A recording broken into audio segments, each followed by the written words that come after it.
moments later. For today's video mga ka-farmers, nandito po kami ngayon sa Pacific Ocean sa Bula mga ka-farmers. Nanguhuli po kami ng seafood. Yan. Ako yan nasa ilalim mga ka-farmers. Oh no! Yan, hawak ko yung starfish. Naghahanap po kami ng seafood para sa aming mukbang mga ka-farmers. So bago pa lang po sa aking YouTube channel mga ka-farmers, huwag pong kalimutan mag-like, share, comment at pindutin nyo na rin ang notification bell button para updated po kayo sa mga bago pa naming video yung i-upload. Yan mga ka-farmers, sobrang linaw ang tubig mga ka-farmers. Ano yung unod ba? Ano yung unod? Oh, ano ito yung? Yan. Ito yung. Mga farmers, may nakita na kami mga farmers. Oh.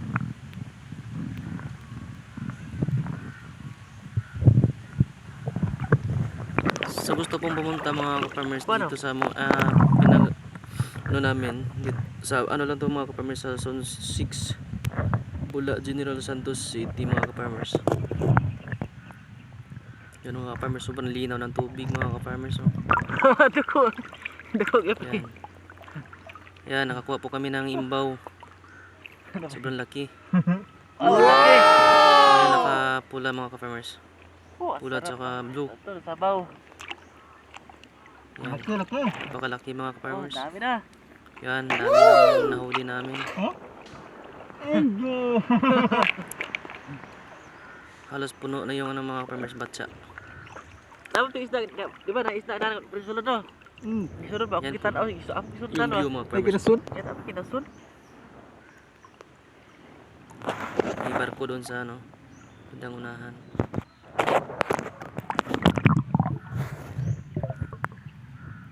Yan, naghahanap po ako ng mga ka-farmers. Shield. Walayengi dami ng ista mga ka-farmers kaso wala kaming spearfish. Yan, daming isda mga farmers. Oh. Kaso wala kaming spearfish. Yan. Yan, tinuro ko mga farmers.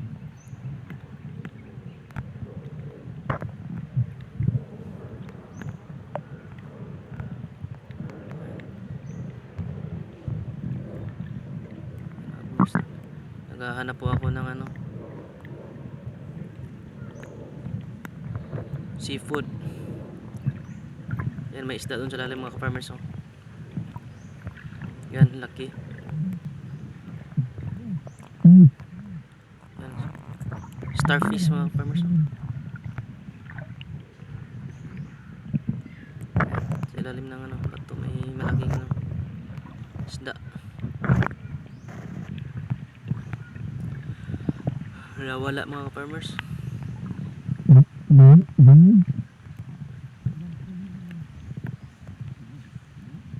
Starfish. Diyan may farmers, may isda pa. Yan, lumakbo siya. Yan, daming isda mga farmers. Yan pata at saka mulmul. Yan. Daming isda mga farmers. Takot siya, tinuro ko yung isda. Yan. Yan mga farmers, naghahanap po ako ng seafood. Yan, may isda mga farmers.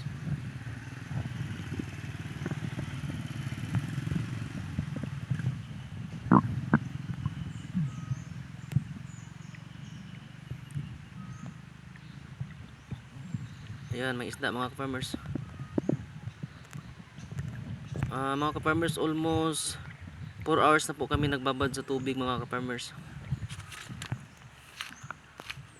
Ayan, may isda.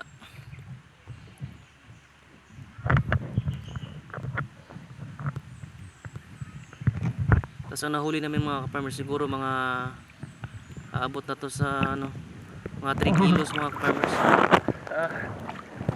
Sari-sari po yung nahuli namin.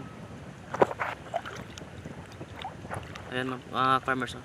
Wow. Ayan. Dami na.